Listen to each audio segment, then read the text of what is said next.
नमस्कार, खेत खजाना में आपका स्वागत है। आज 7 अप्रैल है और दिन है गुरुवार। सरसों आज गिरावट की तरफ है, जैसा कि दोपहर अपडेट में मैंने जानकारी दी थी। इसी तरह से नरमा का बाजार उत्तर भारत की मंडियों में 200 से 300 रुपये डाउन है। इससे पहले कि आपसे सरसों और कपास पर विस्तार से चर्चा करें, आपसे निवेदन है कि आप इस चैनल को सब्सक्राइब कर लीजिए और सब्सक्राइब करने के साथ साथ बेल आइकॉन की घंटी जरूर दबाइए ताकि वीडियो अपलोड होते ही सबसे पहले आप तक पहुंचे। सरसों पर चर्चा शुरू करने से पहले आज एक इम्पोर्टेंट खबर है। जो तेल की कारखाने चलाते हैं या इस तरह का कारोबार करते हैं जो तिलहन से जुड़ा हुआ है, उनके लिए एक केंद्र सरकार की ओर से एक महत्वपूर्ण खबर है। खबर यह है कि सरकार ने, जैसे कल मैंने आपको जानकारी दी थी कि सरकार ने 32 टीमों के माध्यम से देश भर के कई राज्यों के अंदर तेल तिलहन की स्टॉक लिमिट को सख्ती से लागू करने के लिए छापामारी कार्रवाई की है और कई स्थानों से कुछ गड़बड़ियां भी देखने को मिली है। हालांकि बड़ी विस्तृत जानकारी इसकी नहीं है, लेकिन कुछ ना कुछ सरकार को आपत्तिजनक मिला है।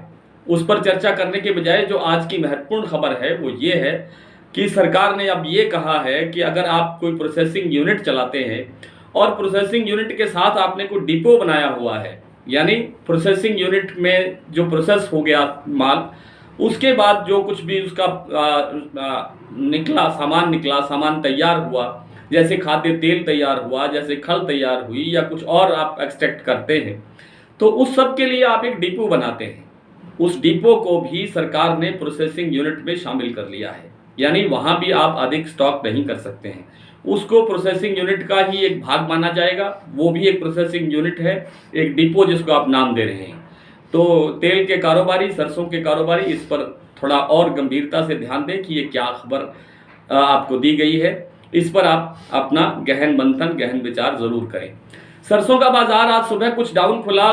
जैसा कि दोपहर अपडेट में आपको बताया गया था कि भरतपुर का बाजार करीब 60-65 रुपये डाउन है। 6,710 पे कारोबार शुरू हुआ था। अभी तक बाजार उसी भाव पर स्टेबल है। जयपुर 7100 रुपये पर कारोबार कर रहा है और दिल्ली 6,900 पर। सलोनी, जैसा कि मैंने आपको बताया था कि 50 से 100 रुपये डाउन गया है और भाव 7600 रुपये। सलोनी के सभी प्लांटों का भाव एक जैसा है, 7600 रुपये का कारोबार हो रहा है। कारण सिर्फ एक ही है, एक तो तिलहन पर सरकार स्टॉक लिमिट को लेकर के सख्त हो रही है। सरसों की जो स्टॉक हो रहा है उसको लेकर के सरकार सख्त हो रही है। घबराहट के अंदर माल की खरीदी नहीं हो रही है, क्योंकि जो जितना भी माल स्टॉक किया जा रहा है, खरीदा जा रहा है, उसको कहीं ना कहीं स्टॉक करने के लिए जगह चाहिए, चाहे वो डायरेक्ट सरसों हो, चाहे वो सरसों का तेल हो। लेकिन सरकार की सख्ती के कारण जो घबराहट पैदा हो गई है बाजार के अंदर, इसलिए खरीदी बंद हो गई है।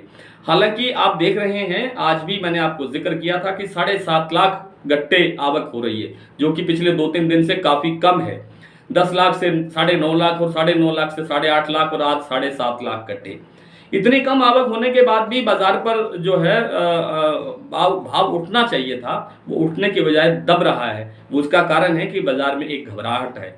दूसरी बात यह है कि पोर्ट के ऊपर, बंदरगाहों के ऊपर जो आयातित तेल की मात्रा है वो निरंतर बढ़ रही है, जिससे बाजार में एक हल्का दबाव आया। हालांकि वो जो तेल जितना पहुंच रहा है या जितनी मात्रा वहां पहुंच रही है, उससे जो हमारी डिमांड है, हमारी जो घरेलू खपत है, उसकी पूर्ति होना संभव नहीं है। लेकिन एक मानसिक दबाव आता है कि आयातित तेल आ गया है, इसलिए एक बाजार पर प्रेशर दिखाई देता है। कितना तेल आता है, किस तरह की मात्रा वहां पहुंचती है और उस पर क्या असर होता है, इसकी विस्तृत खबरें हम अपने दैनिक डेली बुलेटिन में प्रकाशित करते हैं।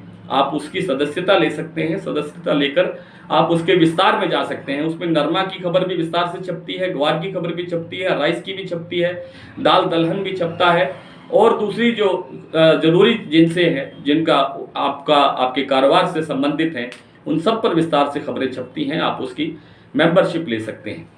बात करते हैं कॉटन की। कॉटन बाजार जो गुजरात से लेकर के और जो आपका दक्षिण भारत की जितने राज्य हैं, जितनी मंडियां हैं, उनमें भाव कल वाला ही स्टेबल है। महाराष्ट्र में भाव आज भी 12,500 रुपये है। मध्य प्रदेश में भाव 12,000 रुपये है। कर्नाटक में बेस्ट कपास का भाव आज भी 12,500 रुपये है। गुजरात की मंडियों में आज भी 11,000 रुपये से लेकर के और 13,000 भी नहीं बल्कि 13,500 रुपये तक के स्तर पर नरमा कपास की बोलियां हो रही हैं।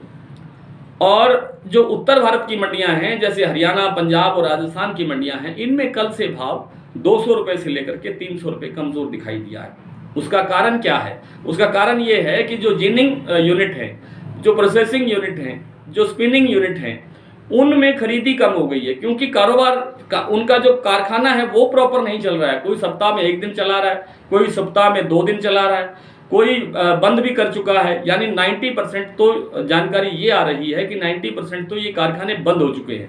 जब काम नहीं हो रहा है, कारखाना नहीं चलेगा, तो कपास की खरीदी कैसे होगी, कौन करेगा? तो इसलिए खरीदी डाउन होने के कारण, खरीदी कमजोर होने के कारण बाजार थोड़ा सा डाउन है। लेकिन इंटरनेशनल मार्केट के अंदर कपास का जो वायदा है वो बहुत तेजी से आगे बढ़ रहा है। इसलिए कपास के और नरमा के बाजार के अंदर मंदे की संभावना बिल्कुल नहीं है। विश्लेषण अंत में 2 लाइन के अंदर ये बता देता हूं कि सरसों के बाजार में फिलहाल बड़े मंदे की संभावना नहीं है। 100 रुपये से लेकर के 150 रुपये तक बाजार और डाउन आ सकता है, और कपास के अंदर भी डाउन आने की कोई पोजीशन नहीं है। ग्वार बहुत अच्छी तेजी से के साथ आगे बढ़ रहा है। हालांकि वायदा के अंदर आज ग्वार गम और ग्वार सीड दोनों डाउन हैं, लेकिन ये लंबे समय तक डाउन नहीं रहेंगे, ये आगे बढ़ेंगे। आज का आप चर्चा को विश्राम दें, उससे पहले कुछ मंडियों के भाव देख लेते हैं। आज जयपुर 7125 पर कारोबार कर रहा है, भरतपुर 6710 पर, दिल्ली 6900, सलोनी 7600, गंगापुर 6825, कोटा 6625, अशोकनगर 6380, अलवर 6850, हिसार 6500, सिरसा 6200, गंगानगर 6300, आदमपुर 6422, बीकानेर 6400, ग्वालियर 6600, खैरथल 6950, खेरली मंडी 6725 और रेवाड़ी की बड़ी डिमांड रहती है। रेवाड़ी का भाव नोट करें 6300 रुपये से लेकर 6600 रुपये तक। कॉटन यानी नरमा आज सिरसा में बिका है 11920, एलनाबाद में 11637 और आदमपुर में 10900, और पंजाब की अबोहर मंडी में आज 7 अप्रैल को नरमा बिका है 11350। आज इतना ही, कल फिर आपसे मुलाकात होगी, तब तक के लिए नमस्कार।